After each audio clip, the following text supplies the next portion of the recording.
Okay, what you just heard is William Gass reading from The Tunnel, which is arguably his masterpiece, and the book that we're going to be talking about for the next 12 episodes of the 2 month review. Today, we'll specifically be going over the first section, Life in a Chair, as well as providing a bit of general background on Gass and his novel. Hey, Kai. Hey, Brian. How are you guys doing today?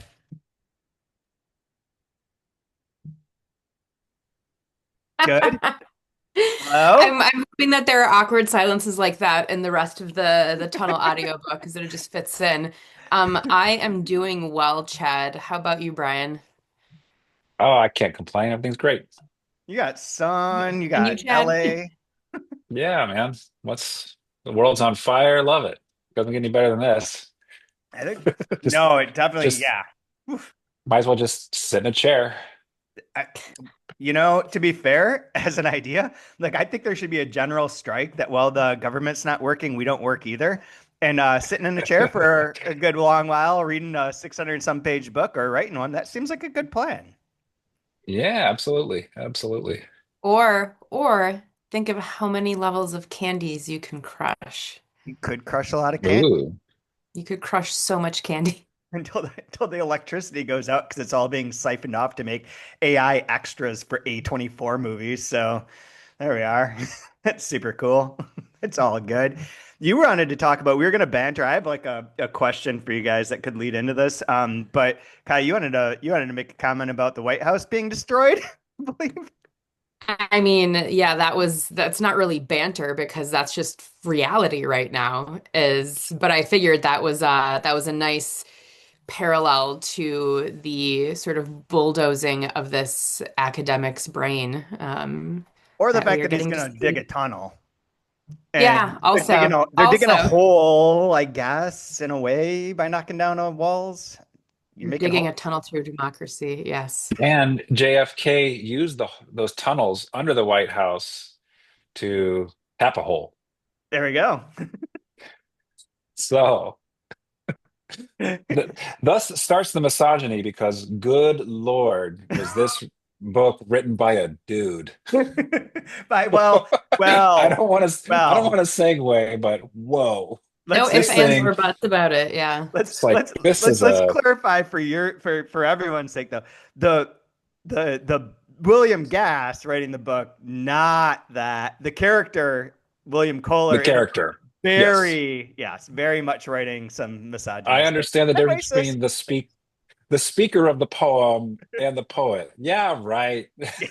I know you're supposed to, but yeah, right. You're I that mean, depressed come on. person. That's not the speaker. That's you. You think Ruby Kaur is inventing a narrator? Give me a fucking break. That's her own shit that's going through her own mind. Come on. Yeah, I was going to ask you guys. So we're going to get into the tunnel. For anyone who's like a huge Gas fan, I hope that you enjoy these podcasts because I don't know that any of us have any really great, super learned insights to provide. Although I do have a lot of No, no. yeah, Well, I've I got a don't. lot of I've got a lot of background material that I've checked out of the library that I have, with me and that I'm going to be using throughout the course of this. So maybe there'll be some things to dig up. But we're mainly going to take this, I think, from the, you're reading it for the first time approach. And how do you get into it? Because both of you have never read this. I'm correct, right? Nope. Nope. No, I've never read any of Gass's work. So Oh, okay, really? Mm-mm. Well, that's well, well. That puts me one rung above Brian in the well, ladder of Yeah. in the ladder what of pulling us out of this pool of not knowing. When, so, I mean, okay, I want to talk about him, but beforehand, one of the things I was thinking about last night, and this was related to the idea that I've been having discussions with Jeremy Garber from Powell's about how often your team should win the World Series because our teams don't win very often.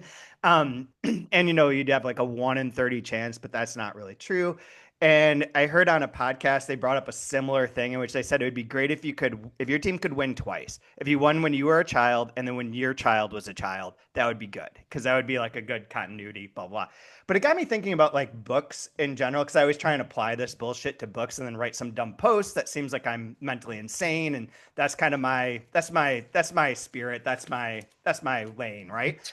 Um, but with this book, when I was reading this section, and I do want to talk about his background and some of it first, but just in this section, immediately I'm like, this is a motherfucking masterpiece book. This is a book that's written like this is a great book. And that within the world of literary fiction, I feel like this is a great book. And it's one of those few books that came out during my lifetime. So I started thinking, like, how many books do I expect to be like truly great, lasting, phenomenal books within just this genre, not like sci-fi, not like horror, not other genres of stuff, not poetry, but just within this kind of literary fiction. How many of these do I expect to see in my lifetime? I would argue that this and 2666 are two like locks for me. JR did not come out during my lifetime, so it wouldn't count. But some of the books that we've done on this podcast kind of come close. But those two I think are the sure thing. Which maybe, yeah, I don't know. I was just thinking about this. I'm curious what you guys think, or if you have a number in mind as to how many great books you think you're going to be able to read kind of live as they come out. Against the Day is the Well, third. as long as frame,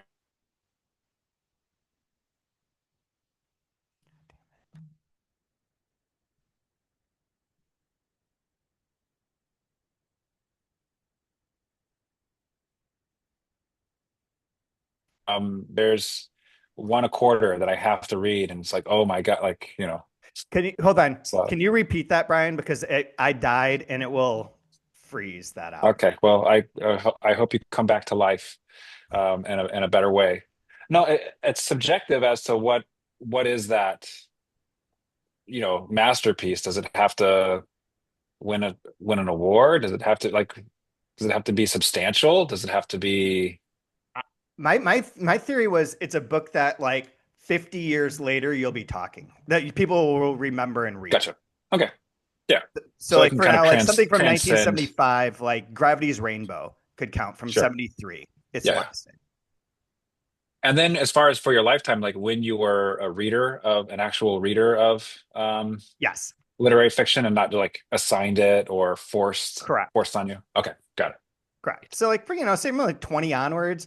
So I've had like 30 years of like reading and like that and within there, you could count this at the bottom because it's 1995. I was 20. I did not read it when it came out, but I read it fucking close to then, like in 99. Hmm. So it's not that far off. Against the Day I read when it came out, and that one's on the fringes for me.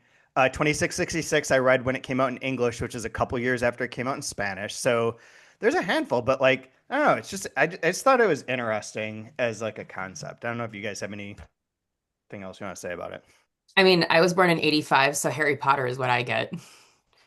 Well, but yeah, that People are going to be talking about it forever and ever YA book and though, maybe ever. different category. I mean, still you're attacking a lot of demographics there who No, are I'm okay with that. They can writers. come at me. Come at me, bro. Fuck Harry Potter and fuck I J.K. Rowling.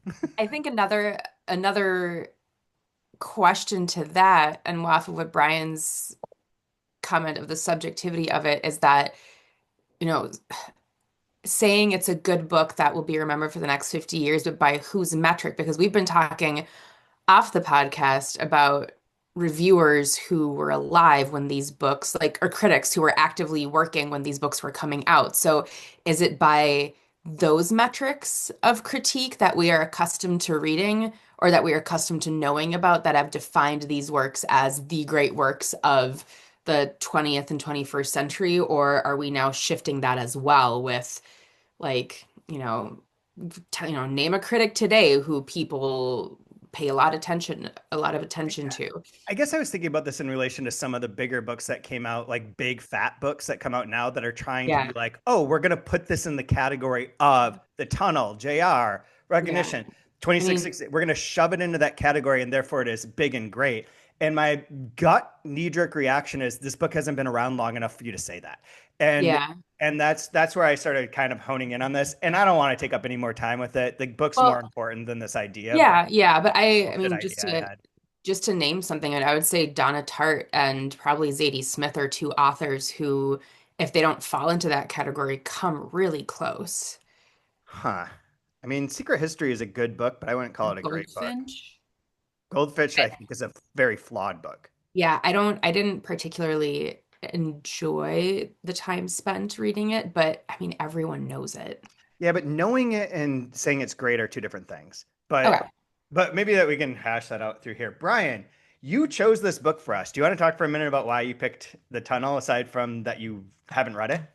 Well, I'd first like to apologize. If people are reading this first section and are wondering if something fell loose in their brain, Yeah. sorry about that. Apology accepted. Um, no, I chose it because it's one I've been wanting to do, but I just need a kick in the butt to do it. And I think this is a great format for that.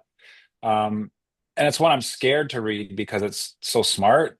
And oh man, do I really want to like tackle something like that? This is a great format to do that because we take a more lighthearted approach with it to where we can actually just enjoy it.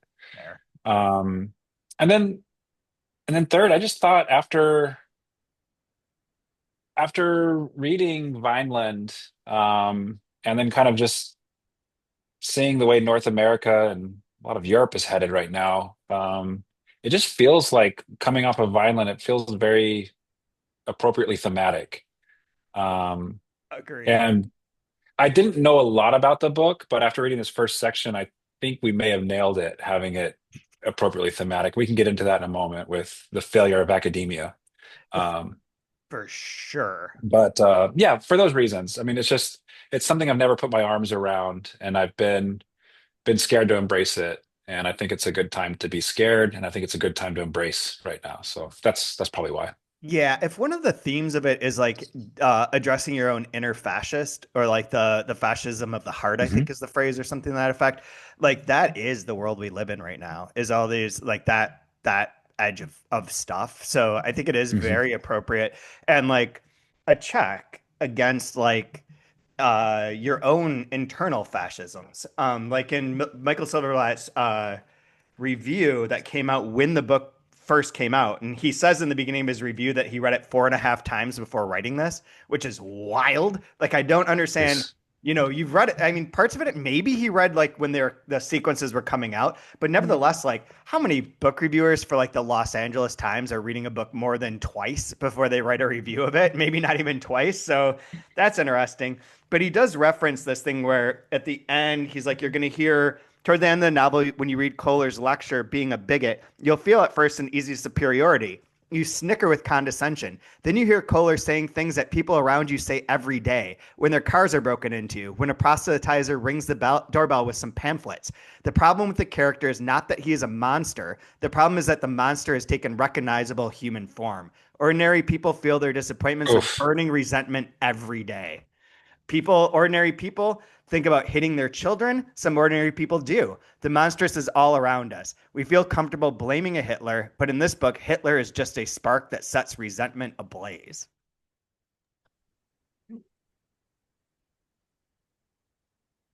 Okay, let's wait until he comes back, but I can cut that. Okay. I don't know if he took the phone call or if he. I think he did. I think that's what that Okay. was. If you You want want to to run run? and get your microphone, it's in your thing. Okay, I'll go. Okay. I think the uncomfortable truth is that we all have a little Hitler inside of us, and that's not comfortable. Like, I don't want to admit that. Yeah, absolutely. There's a part of this section that particularly struck me Like, related. are there seeds of evil within you? Of course. Yes, Are you aware of it? Probably. Do you sometimes. want to blame everybody else so you don't feel uncomfortable about that? Absolutely. Yeah, yeah. It's like every one of my Wisconsin relatives who's like, it's not that I don't like black people, but and you're just like, oh shit. Like, Okay, where are we going here? there's a giot of a butt right in the middle of that there. Okay. Yeah. Like, oh, this no, let's Yep. I don't want to hear another word you're gonna say. You're gonna make up Don't get some me wrong. bullshit. Oh no, I got you wrong. Don't worry. Don't get me wrong. Don't get me wrong. I'm just asking questions. Like, motherfucker, like you get out of here. So yeah, so that's part of that book. But I actually think one thing that I really want to start with that's a bit of a digression, and then let's jump into his background and into the book, is that in this issue of the Review of Contemporary Fiction that's on William Gass, which came out in fall 2004 and contains two reviews that I wrote, which is surprising. Which I was like, Whoa. whoa, hey, look at that. There I am twice. Super weird. But there is in here a piece by Joanna Scott, and who is a Rochester professor, a writer, very famous writer of literary fiction, Arrogance, Tourmaline. Trying to think of the others. Follow Me is another one of her books. A lot of really great books. I thought you were calling her arrogant. I'm like, she's very humble. What are you No, doing? yeah, no, no, no. Or is it called? It's not called. Is it called Arrogance? I think it's called Arrogance. Yeah, no, no, Sorry. you said that. I just Okay. heard arrogant at first. I'm like, she is not arrogant, Chad. I gotta put you on blast right now. She is the exact opposite. But she wrote this Yeah. thing. Her piece is called Homage to Bill Gass. And it ends with a thing that I think is important to just mention because Gass was very influenced by Gertrude Stein, which I think will come up over and over again in this podcast, probably later Does on. did she have a friendship with Gas? Yeah. Yeah. She knew Okay, him. because it's like you ever hear people like do an interview and instead of saying Robert De Niro, they were like Bob. Well, Bob is a really giving actor, and Dave. especially when you're with Marty, Yep. Dave Scorsese. Wallace. Yeah. Yep, And Dave. you're like, Like Martin Riker always refers to him as Dave. Like that yeah. was like his name to people. But Bill But was Bill but Gass. Bill, He really yeah, was Bill Gass. Even I yeah. called him Bill. So, but here's her ending like poem. Actually, he is not the subject of a portrait by Gertrude Stein. But had she lived long enough to know him, she would have treated him, I imagine, to her own extravagant precision. Perhaps something approximating the following. To begin with, he is one who is exactly. He is one who is exactly there between the statement and the thing. He is exactly what he sees, exactly what he knows from the vantage of between. He is who sees between what a cat in a sack is about.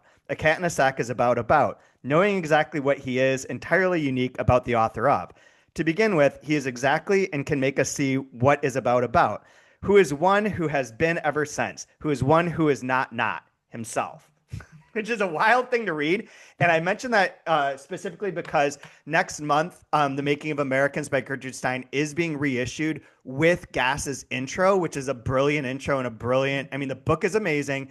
And I had thought before we could theoretically do that on this podcast, but I do not think it would work. It is too long. It would have long sections where we wouldn't have anything to say. Or we'd be kind of repeating ourselves like the book repeats itself. So instead, for anyone who's interested and wants to know that we do like big fat books by women and not just, racist, misogynist characters, we will be doing a podcast on Gertrude Stein and on Making of Americans. They'll also feature Francesca Wade's Gertrude Stein and Afterlife, which I don't have the book jacket for, but came out earlier this month.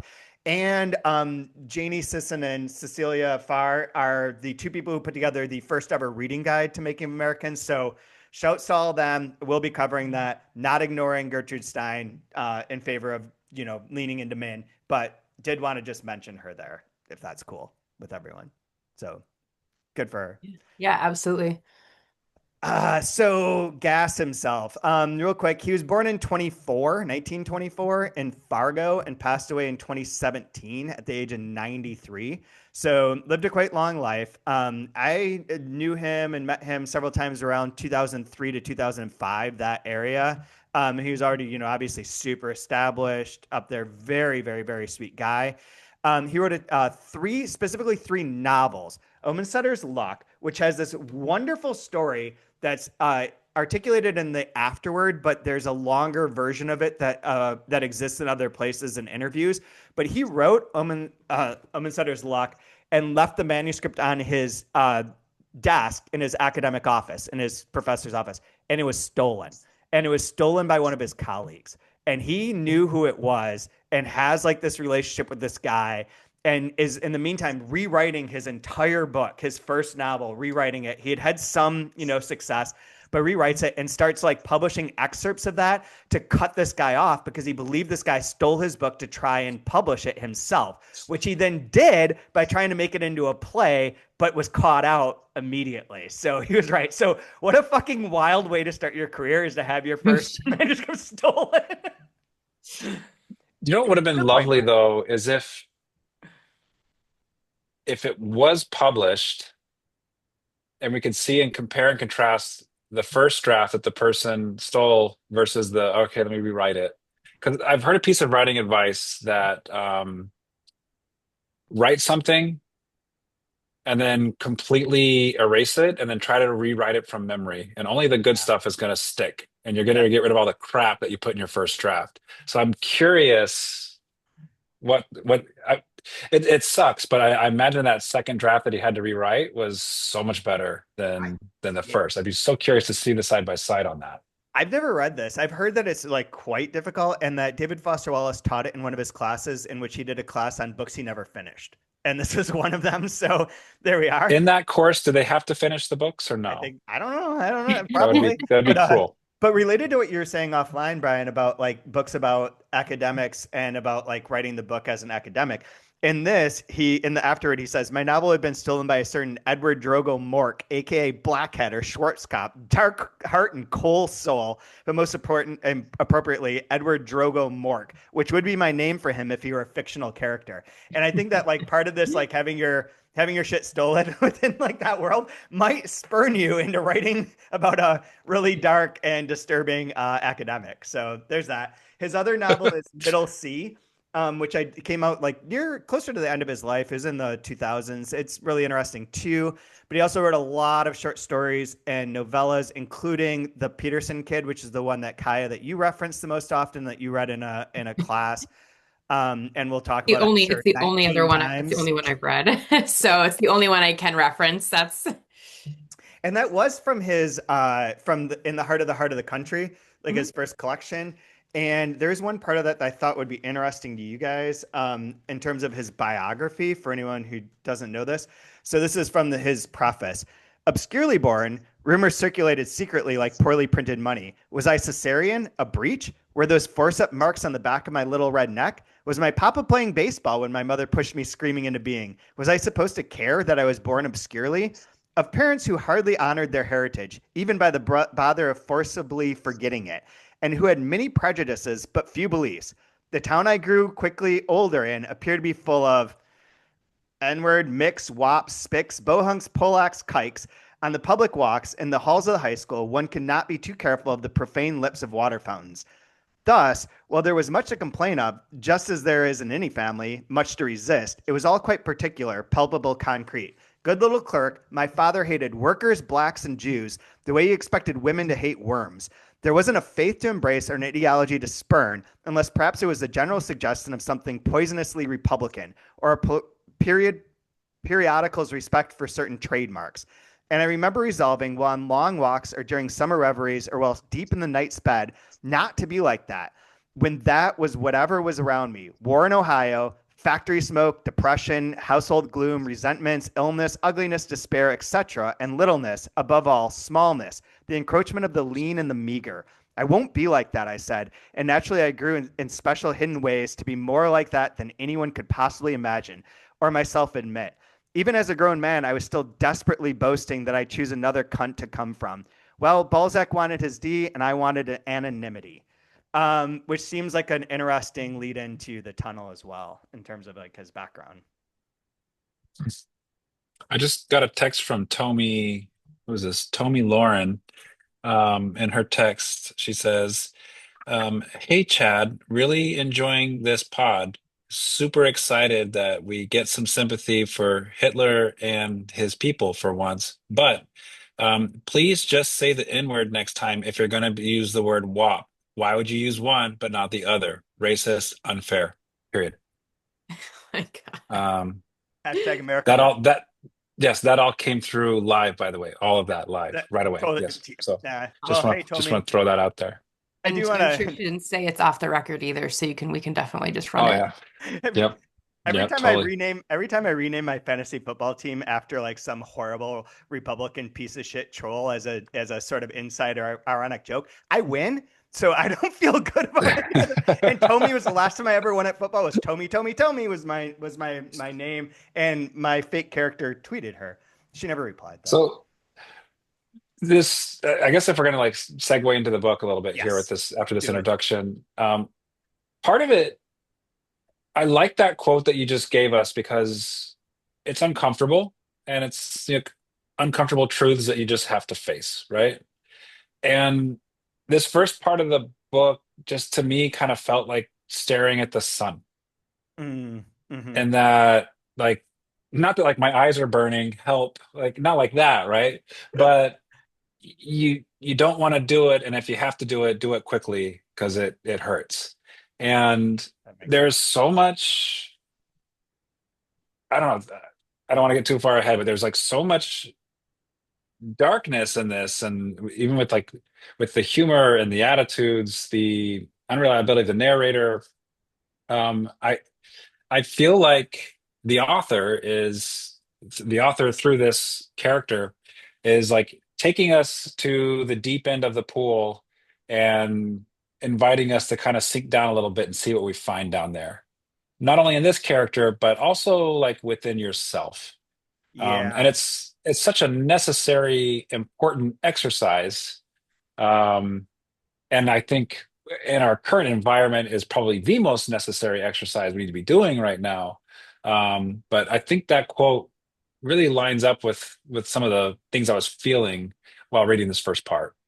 Yeah, it does talk to that kind of like left-wing progressive reaction of like, I'm not going to be like my parents. They were all racist and crazy. Yeah. And then having to say like there, and then like, theoretically that art ends up like giving your woke message instead of like internally looking at like what ways you do resemble your awful parents.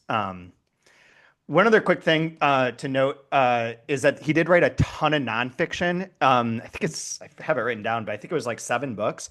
One of which is Finding a Form, which came out the year after The Tunnel. So I'm hoping to read this alongside The Tunnel just to see if there Mm. are like parts that mix together. And related to The Tunnel, this first came out in 95 from Knopf. Then it's reprinted in paperback by HarperCollins, of all things, 1 year later, like normal. And then is out of print so fast that Delkey is able to reissue it in 99. That's a crazy trajectory for a book Nice. that is now considered like one of the great masterpieces of the 20th century, that it's in print from major publishers for like 3 years and then done. So there we are. Anyways, Is it okay. known why?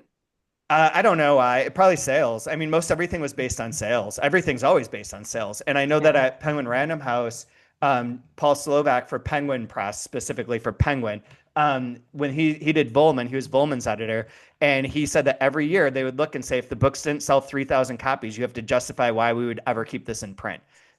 So it's quite possible. I mean, I can't imagine a lot of Silverbot sells this hard in his review, and there is some critical attention for it, but I can also imagine sales like commercial wise.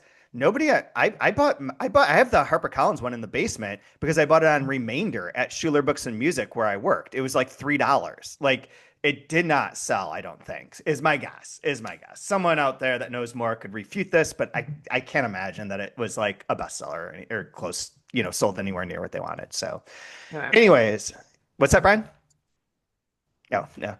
Okay, let's talk about the book. Life in a Chair. First impressions. Kaya, go. You've read the one story. What is your first thoughts on this first section? So when I read The Peterson Kid, it was in grad school, as part of like an American, Lean closer. like this. That's better. For those not watching, I've received a new toy. And it's very echoey. Well, then I don't know how to use it, so I can just take it out. Take it out. We'll figure it out later. So many double entendres with that. Wow. I'm Yeah, not gonna yeah. touch any of I it. just got a new toy. Hmm. I don't know how to So use it. Take it out. Take it out. It's really echoing. it's really echoey. Oh Christ.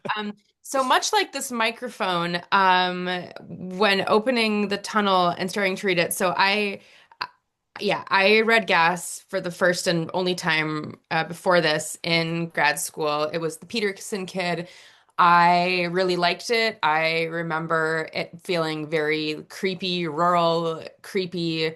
I mean, I didn't realize that he was born and probably grew up in Fargo, but that sort of tracks because if you've Yep. seen the original movie, it all sort of gels with that and has that sort of feeling to it. And I remember spending a good part of that session of the class trying to like using my grad student laurels to try to convince the rest of the class that everyone was just dead from the get-go and it was just all a like fever dream of someone bleeding out. Um, but it is nothing. I'm so disoriented because the tunnel is Really? nothing like I remember the Peterson Kid being. Huh. And I feel like Brian was talking about reading the gas or reading the tunnel, reading a book that you're kind of afraid to read. I feel like I should have saved all of my fear chips for this instead of wasting them on Pynchon because I thought I was gonna be okay, and I don't know that I'm gonna be okay. It's enjoyable. It's very enjoyable, but I'm worried for my well-being right now. Like in what way? What part of your well-being? I mean, like, Mentally, emotionally? well, yeah, like Brian said, I mean, I thought I read one gas short story. I felt like pretty hot shit, and I feel very cold right now. And I feel so yeah, like I feel like this is something that I'm glad I didn't try reading as a college student or a graduate student because I don't think I would have appreciated it or had the humility to know that I was up against something great. Um, and so yeah, that's really the best I can do right now is that I feel very disoriented, but I am also, how did I put it? I'm terrified yet exhilarated. Okay. Uh, That sounds good. ooh, it sounds great. It That sounds sounds like like a good place to be. Yeah, it's yeah, got a no, lot it's of a great emotion. place to be. Yeah, yeah, no, it's not. There's no negativity by any means, but yeah. So I feel like the rug was pulled out from under me, but in a good way. Brian? Yeah, part of me starting out, I just everything felt like a hat on a hat. It's like, okay, so we have like this frame for you're doing an introduction, and you're gonna like, oh, are you gonna ramble for 600 pages, and the actual book's gonna be 5 pages, and like that's the fun little meta part, but whatever. But like, so there's that, and then there's the seemingly weird structure to it that you can't wrap your head around. And then you start playing with all the typography, and you start playing with the adding in graphics, and you start adding in like random typed in using names to do Stars of David like out of nowhere. And then you start doing all these like onomatopoeic devices popped into like it's just like one like trick after another. Like, can you just show me something straight? Like, I get it. You got skills. You have having fun, but dude, just let me like get a foot somewhere to like stand on something here. Like that was kind of like my initial like first few pages getting into it, trying to. But once you kind of give yourself into it, you get oriented okay. But I was just wondering, like, is this necessary? Yeah, we could talk about that. I think as a like a frame for anyone who's listening as a synopsis, you guys fill in where I missed something. But William Kohler is a professor of history. He's married with two kids. I think his wife's name is Martha, correct? And the I two don't kids, know. She's fat like him, is all I they're know. both fat. They're big, Yeah. corpulent fatties. We're not fat Martha. shaming. He just the author is really into his growing fatness for some reason. Sure the fuck is. Yes, this is not fat shaming. This is truly what part of the book is. So, and he's sitting in his study. He's written a book. He has two kids, one of whom he won't name. He doesn't really like his kids. He doesn't really like his family. You'll figure out the name of the kids soon enough. The He's written a book called Guilt and Innocence in Hitler's Germany, and he's supposed to write an introduction to it. He studied in Germany in the 30s, the mid 30s, Mhm. with this guy named Mad Meg or Magnus Tabor or Tabor. I'm not sure how you say that. And this person was surrounded by German nationalistic, proto-Nazi stuff. And so clearly Kohler has been sucked into that world. He does go back to, according to him in here, goes back to fight in World War II, ends up at the Nuremberg trials, but it is sympathetic, at least, if nothing else, to like Germans at the time of Hitler's rise. So he's He's writing this got a foot in both worlds. but in both worlds. And he's Mhm. he's writing this introduction, but he's not really writing an introduction. Instead, he's going to write about his life and his anger and his complaints and how like the small like little people are stomped down and need to rise up and get theirs essentially. It's like half therapy, half manifesto. Exactly. Yes. And he's Yeah. hiding the pages between the pages of his manuscript. So this book is hidden inside of there, which is where some of the typography stuff starts to play into space. As if you could imagine the Star of David being a doodle that you then shove into the middle of a book, or like some of those other things could be seen in that way. Like you're Mhm. writing something and it's, a note, not necessarily like a typewritten manuscript. So I think there's an element of that. There's a whole thing with this book where it sort of wants to subsume its bookishness inside to its text. Like when it has the page numbers that are typographically designed, like page 40 in particular says 40 in concert on there. And that's page 40. If you go back 2 pages, or where is it? It's maybe it's 31. No, 33. Page 33 doesn't have a page number at the top because the page number is in the middle of the section in the I special didn't font. realize that. So the book is sort of bringing its bookishness into the text in a weird way, and that sort of talks to like the idea of a tunnel, which is a hole that's made of something, but it's a hole. And in this guy's heart and his world, but also in Gass's idea that he didn't want his name on the book. He wanted it to be like a black, like just a black book that you were entering into. Now, Kohler's writing all this stuff. He hates his family. He's recounting his life, his affairs. Lulu is one of the big affairs. I think there's two others. It is Lulu, right? I'm not fucking that up. Lou Lou, and Susu is the other one. That's the one I'm and saying. Rue. Yeah, Lou, Rue. Rue, and Susu. Luru and Susu are three ladies. He's doesn't like his colleagues. He has one colleague who talks all in limericks, which are some of which are in here and are pretty graphic and intense. He is going to want to dig a tunnel. The juxtaposition of the limerick to the material is fascinating. It's It's so very good. it's a great tool. Some of these are so funny, although I don't know that we should read any of them. I don't know if I'm Probably brave not. enough yet I'm to gonna read say them. probably not. It is interesting that there are other pieces of books set into this, specifically on page what is it, 11? No, yeah, 9. So in the Mad Meg in the Maelstrom section is about him meeting his professor for the first time, and everyone's kind of surrounding him. His sort of like, this is an important professor, this is gonna be an important thing. And the interstitial bits in here are from a diary in which he talks about death being in the diary. I don't think he names this in here, but this is Wordsworth's sister diary, Mm. which was kind of like rediscovered and then seen as like a big influence on Wordsworth. I just figured this out, like looking stuff up just randomly through like Google Books. So I didn't, because it was a section I was like, I don't know what to make of this. But otherwise, yeah, there's the funny paper drawings, there's all these pieces, but as a whole, that's kind of where we're at. He's struggling with his this idea of guilt and innocence in Hitler's Germany, especially among like the little people, which is his big concern.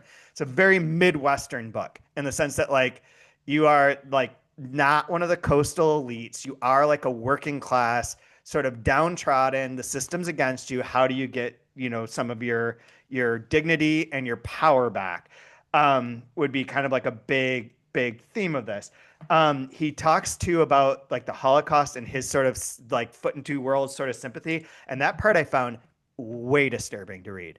Like of all the sections where he talks about, I'm not going to quote it, but just paraphrase, is that he's saying like, yes, with all the Jews that were like killed in the Holocaust, we lost all these great works of art and all these symphonies and all these beautiful things that could have happened. And then immediately on a dime turns is like, a lot of those people were going to be assholes. A lot of those people are going to be thieves. There are criminals that died. There are people who are going to do bad shit that were part of this.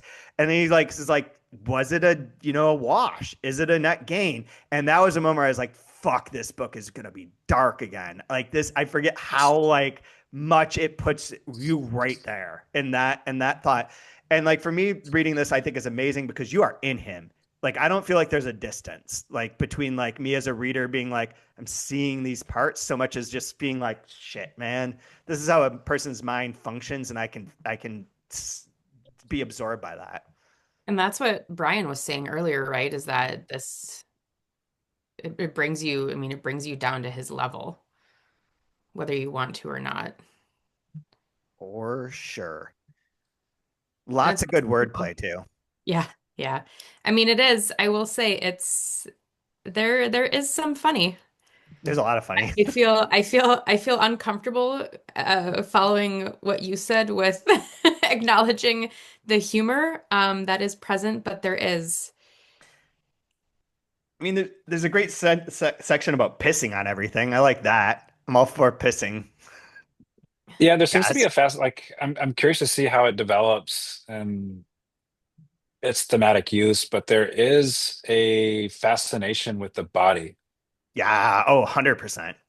Hmm. whether it's the body changing from the paralysis of being in this chair and Hmm. not getting up, not moving, not doing something. There's that part of the body. Then there's like the sexual body. There's the sexualization of other bodies, all the metaphor, the imagery.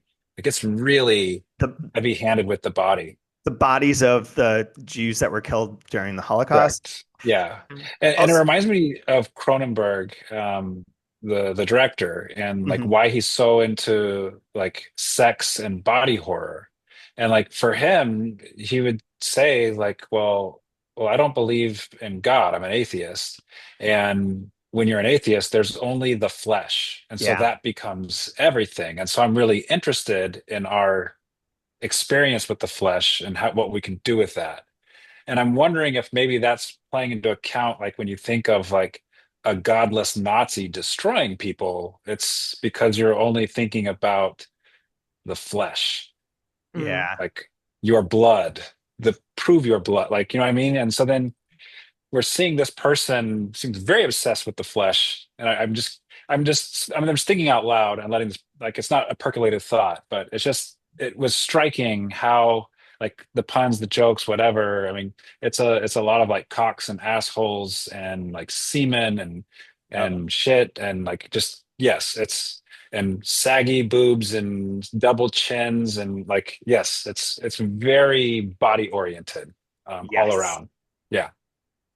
It's also very, very specific. I mean, the way that's one thing that strikes me very much is the way in which he describes anything, like on page, ooh, it's 28.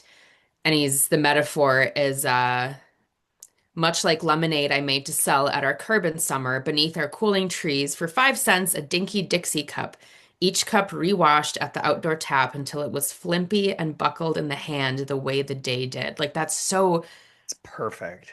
so specific. Like everyone knows that. I mean, everyone I think who grew up in North America knows that feeling of the Dixie cup just disintegrating, and Hmm. that as a metaphor for, I think maybe it was suffering, or I'm not quite sure what it was a metaphor for.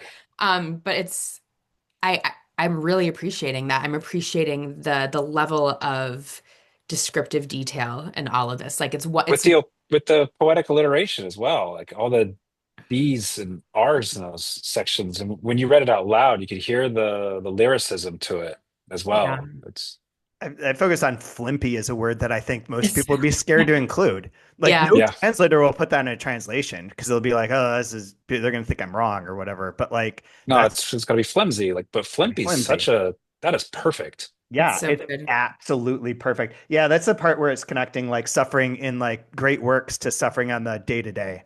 And Mhm. that kind Mhm. of is like one of those themes. Man, the darkness, I was just flipping through because I was going to say, when you're talking about the parts that are unnerving, but the humor, I think a lot of the humor comes from hating his colleagues, which I think is very fun, especially because they're academics and they're all like, he's like, oh, look at him wearing, where is it here? He's like, to the silver chain across his chest carries his PBK key. He also belongs to Mensa. One wide gold band boasts of his husbanding. And he's like, it's like all this like sort of dismissive, like, but I see that guy, the guy with the Phi Beta Kappa, blah blah blah. That Phi Beta Kappa dig is personal, yeah, but Fucking hits. I've never owned a pin. Yeah, I'll hits. donate, but I'm not going to wear a pin. I like There, whatever colleague it was where he was like, "Oh, I see. He set his briefcase in like a puddle. Good." yeah, exactly. It's like just this like just spite. But flipping through to look at that, I marked so many lines that just say dark. Like our only our numbers will be remembered. Not that you or I died, but that there were so many of us in relation to the Holocaust. You're like, fuck, dude. Where's this other one? And then the thing about Hitler, yeah, Hitler, the dissembler, the liar, the hypocrite, the mountebank, the deluder, the con man, the sophist, the manipulator, the dreamer, the stage manager, and the ultimate ham. He was probably history's most single, sincere man. Just like, okay, okay. Sounds like a plan. And there's one other one, but where did it go? It doesn't Ooh. matter. While But you look for that, I do want to put, so Brian already oh, mentioned here it is. bodies and I mean, let's just assume Gas's relationship to bodies, but also I've got a lot of the religious parts highlighted. Oh, And the relationship of either the narrator or the writer to God. Yeah, then that yeah, that's definitely there and very interesting as a theme. This is the last one I had was like about him specifically. Hate has given force and purpose to my life. I've studied it. It's studied me. Love, when I've allowed it. No, no, no. When it's been permitted me, has nearly destroyed it with visions like a slut of what might be. I'm just like, this is very, very, very dark.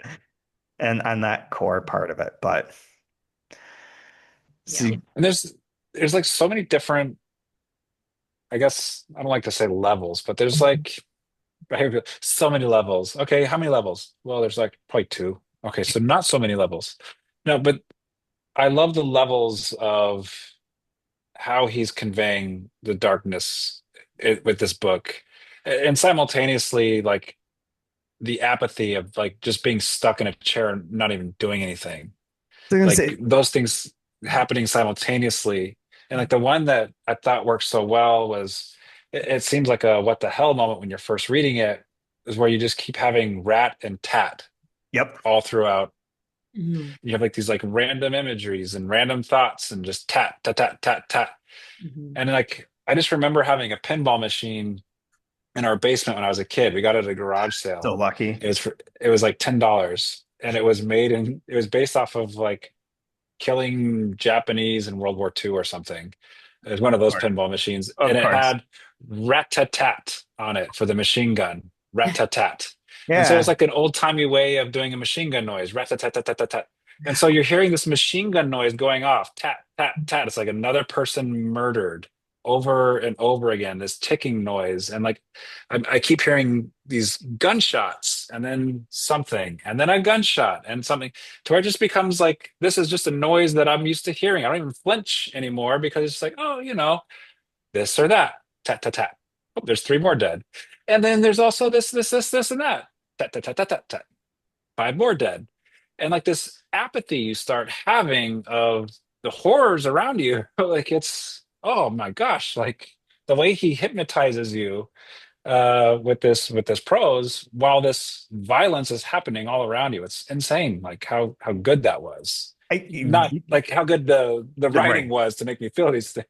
Oh, it's so good to have all those people murdered. Can I just tell you that came out completely wrong? Yeah, And that but you know that what I mean? becomes Like it's another yeah. level of the brilliance of what's going on with this first section here. And that becomes part of the last pages 48 and 49 of this section where it becomes literally on the page of shot, shot, shot, shot, shot, shot, shot, gas, Yep. shot, shot, shot, shot, hang, shot, shot, shot.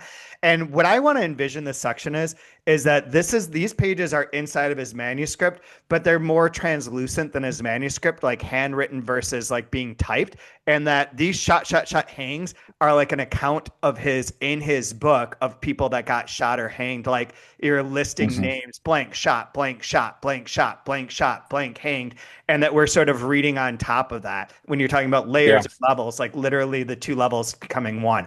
I don't know. That's my bullshit thing right now, but I don't know. Some smarter person would be like, that's not what that's about. But that to me, that's how reading that section made me think of that kind Yeah. of idea. So going off of that, do you guys feel like you know what the inserted parts are to his manuscript? Like, is it the typographically different parts? I think I mean, it's the whole thing of all these pages Okay. being hidden. But I would like to say, like, if you look at the page that I just quoted from about hate, Yeah. page 43, it's interrupted. So that part that I ended with, like, of what might be, period. I'm just an infant's prick, it has. And then there's an inserted flag that says in boldface, the flag my kids designed and carried around the block before I burned it in their bottoms. The secret of the swastika, they said, though they didn't know the meaning of the number 69, which I almost wanted to make a 6-7 joke, not going to do it. And then it goes back to his part of amused itself by teaching wobbly stand-ups. Now, if his pages are in there, this could be something else that he wrote on a scrap that's just in between the same pages. And Yeah. like sometimes it feels like things are layered on top. Like that concert ticket one for page 40 that says in concert, that's in between stuff. That could also just be like a slip, right? Like Like Yeah. a ticket stub. bookmark. Yeah. Yeah, exactly. So like, I don't think Or a that the few thing that pages he's, later where it just says note, note, yes, note, right? Like, are these like notes to put in, to keep out? Like, it's like a jumbled mess in your mind, this collage, and you're trying to assemble yeah. it. I'm And sitting the here in this chair till I can figure this thing out. and the Yeah. notes could be like printed underneath. So you're looking on top Okay. of that page into Yeah, the ink. Okay. got it. I mean, Yeah, this I don't know.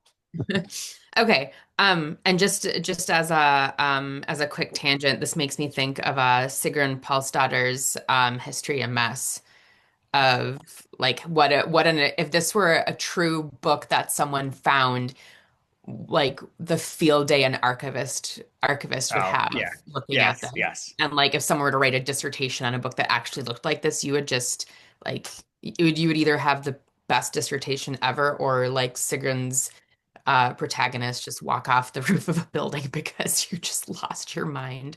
Yeah, that's very true. The like a good example of this we'll get to later is 174 has a crinkled piece of paper that is the background to it. So it's like Mm. specifically, there.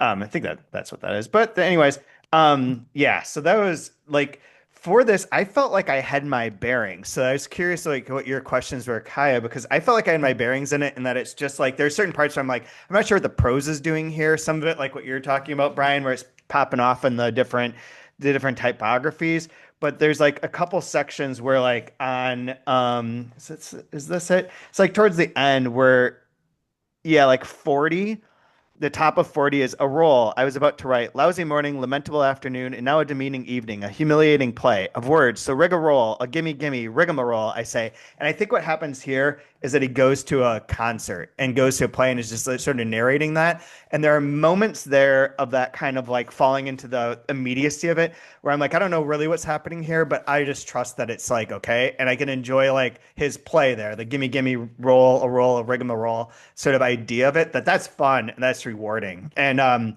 just as a I guess a teaser for anyone who's listening to this, do listen to the and enjoys that kind of stuff. Do listen to the Mining the Delkey Archive podcast next week about Bridget Brophy's In Transit because she is that to an extreme for like 200 pages of just pure endlessly punning and endlessly word playing. So if you're into that, that is a book for you. I love it. Super fun. I've realized I do like puns. I'm not gonna Ha! deny it. I Ha! do not like them Ha! as jokes It's on record. You're being given rec in cultural yeah, in day-to-day life, someone using a pun as a joke sucks. When you put it into wordplay in a book and it's like this, totally awesome. Totally there Mm. for it. The Pynchon stuff, totally there for. It's more like dad joke punsters who are like at the coffee shop. That is your boundary. That's my boundary. Yeah. That's my line. I mean, my questions. Yeah. I mean, I when I got to page 5 and where it says I was William Frederick Kohler, wasn't I? That's where I was like, okay, confirmed. This is all like we're already in character. Because there's no segue, there's nothing like you just hit the ground running with the tunnel, life in a chair.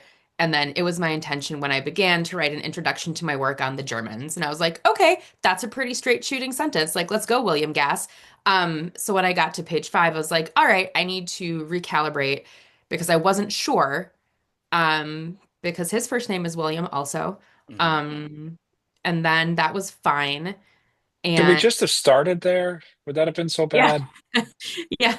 Hello, my name is Character, and I want Hello. X. Guten Tag. Yeah. Yes. And then just reading, just moving on, like I've highlighted things that I've liked, but most of my notes are just like, where are we or what's going on? And that kind of ties to what Brian was saying of like give me something like little footholds, and honestly some of them are like life in a chair where I'm like, aha, that is the title of this chapter, or later on where it's like whatever the title of his book is, the guilt of bloody bloody blah, and I was like, aha, that's in the jacket copy. And then where it brings up like the tunnel of the oh, what was it, Hellerman. Kellerman movie, where I was like, aha, the tunnel. Like little things like that where I'm just like falling from this massive tree and like grabbing little, or like not falling, but I guess climbing up this massive tree and finding these little twigs to like sort of shimmy myself up on. I But I'm not mad about it. I did bury the lead and kind of fuck both of you by accident, and I'm realizing this now. One thing, the chair, life in a chair, chair is flesh. So life in flesh is also kind of that chapter. I think it's in, is it in French? It's referenced though. French. Oh Yeah. yeah, yeah, yep. That means life is flesh. So you got both those. Okay, so I mentioned the audiobook. We played the top of the audiobook. I worked on the audiobook. I sold the audiobook. It was connected to all this bullshit, or not bullshit, all this stuff, all this great, all this stuff. This liner notes are like essential to people's understanding of the tunnel. I have them here and I did not share them with either of you, but this might have helped you enormously now that I'm thinking about it and looking at it. So he broke down like all the different chapters with what's going to go out kind of on in each one, more or sort of like the next section that we're doing, Co Whistles Up a Wind. It just says Invocation to the Muse underneath it. So there's Super that. And he helpful. has a structural description of what the book is, the initiating situation in which he describes this. Kohler teaches history at a major Midwestern university. He has studied German during, just studied in Germany during the 30s, so on and so forth. He has concluded the book and has begun a self-congratulatory preface when he finds himself blocked and unable to continue. He finds himself writing these pages instead. Since they are exceedingly personal and he doesn't want his wife to see them, he hides them between the pages of guilt and innocence. Condition of the text. Every page of the text we read has to be understood as being between two pages of guilt and innocence, both hiding, shadowing, commenting on, and comprising it. We see only two paragraphs from this work, which he inscribes. At the rest, we can only guess. It has Okay. reliability. The narrator is wholly unreliable. That does not mean he never Yeah. tells the truth. He may always tell the truth. He may never, but he can't be trusted. So he may not be digging a tunnel out of his basement. He may also have some age issues, I think, if I remember something about this right, or like some commentary on it. There might be some weird shit with that, but I don't know. Then the cast is like the Martha, his colleagues. The shadow subject is the Holocaust. The levels of organization are all written out like a thing. I can send this to you, but like this is a good place. If you are someone who's going to start reading this book for the first time, I should have sent this to you because it does ground you a little bit in knowing like what that frame situation is. I mean, okay, but knowing Apologies. this, no, but knowing this, Brian, would you have wanted to have something like that? Um, I don't know. Yeah, I kind of like, I mean, now knowing that it exists, I'm kind of like, I kind of want to puzzle it out for myself and see how close I land. That's fair. And none of it's like none of his thing in here is super illuminate. I mean, it's illuminating, I guess, but like it's not like it's giving something or it's like here's the reading of it. Yeah. It's just like here were the notes here's what I used. My structure was this. The action, there's scarcely any at all. That it's Yeah. like, just like thematic notes to oneself rather than like I'm gonna articulate. It's none of this bullshit like someone who would write a big book and then write a book about how to read that book. Like it's not like that. It's like it's much more like sketchy. Yeah. See, I think I probably would want it because a lot of stuff I'm reading, I want to like take it apart and see how they did it so I could Yeah. see what I want to steal from, like what I want to take or reuse or repurpose. It's kind of like if you're going to diffuse a bomb and like you take this one, you take the panel open and there's 75 wires, and you're like, oh, I'm more of like a three wire kind of person here. Which one do you cut? Oh, okay. That's what I feel like just happened. Oh, let's just go ahead and put that back in there. Well, Yeah. Oh. that's interesting that you put it that way because that makes me think. So I'm getting ready to get serious about translating this Latvian book that Hmm. the author has provided like a list of like actual like I think she does name them like actual helpful sources in the back or like the true sources. And it's like books by Stephen Hawking, by Brian Greene, like the Tibetan Book of the Dead, which is maybe the closest that I've come to reading any of these things. But I'm like looking them up in libraries. But my interest of doing that is because I'll be translating this book. And in order to translate it, I really need to understand where she was coming from for this, even though it's a work of fiction. Um, that's a weird statement to say. I would really like to understand it because it feels beyond me. And so you having what sounds like a similar sentiment as a fiction writer, as a creative writer, I guess my to clarify that, my feeling of like, well, I don't really need an explanation is because I don't plan on doing anything other than enjoying this book with Yeah, this. I think if Yeah. Yeah. there's enjoyment, like Yeah, I yeah, agree. work it out. You guys It'd like, be that's fun. it. That's the point. She finally got to it. Yeah. God damn it. Yeah. And for anything else with this audiobook, it is unabridged. It was made in 2025. Lauren Cuoco, who ran the international writing, what was it called? International writing. God, I'm blanking out, and I have it written down. Where is it? I don't want to screw this up. International Writers Center at University of Washington in St. Louis. She was instrumental in that. She really was Bill Gass's right hand person. She passed away some years ago, which I found out in looking this up. But all the information in here is sort of like, I mean, the whole thing is interesting. This is really an interesting project that this came out. It was funded by the Lannan Foundation and put together at, in St. Louis and read by him. So it is a really special thing. It is very kind of wild that it came to be. And it's wild. This is one where I flipped this open. I was like, my name's in here. Like, I don't know how I'm so like associated with this. I mean, I was part of it, but it seems weird to me right now. Like that was a different life. Yeah. Like to now be reading this book here is so Yeah. different and so much more rich. Like reading this, 25 years ago is totally different. So, anyways, we can probably wrap it up here. We have the next section is called like I mentioned, Co Whistles Up a Wind. This goes up to like page 98ish, I believe. Yeah, 96. So another 48-page section. Do you guys have a line of the week? We should change that. We could do line of the week, but it could be like hate speech of the week. It could be like what's your Typographical moment of joy curio. within this for the Yeah. week? Typographical curio. Yeah, typographical. Um, I've got one on page 29. Says, I'll just kind of do in the middle of this longer line. But from the midst of any birthday hullabaloo, that was the word, I could push my gaze between those frilly skirted girls. Yep. Yep. Yep. Gaze is all Hullabaloo. over the place right now. It's And in we got to call translation. back to hullabaloo We And did. I can hullabaloo. withstand. from 2 seasons ago. Yeah. Yep. Yep. Good call, man. That's perfect. Kaya, you got one? See you I later, Brian. do. On page 41, Yeah. toward the bottom, peace to me, I say. I deserve a little of the snore of God. I deserve the pillow and the slow fern fan. Here's mine. 12. Fuck the facts, honey. Fuck them. And with that, I think we can sign off for today. Uh, every other joke I have planned is probably not appropriate, so gonna leave off all my Charlie Kirk ones for now for this episode.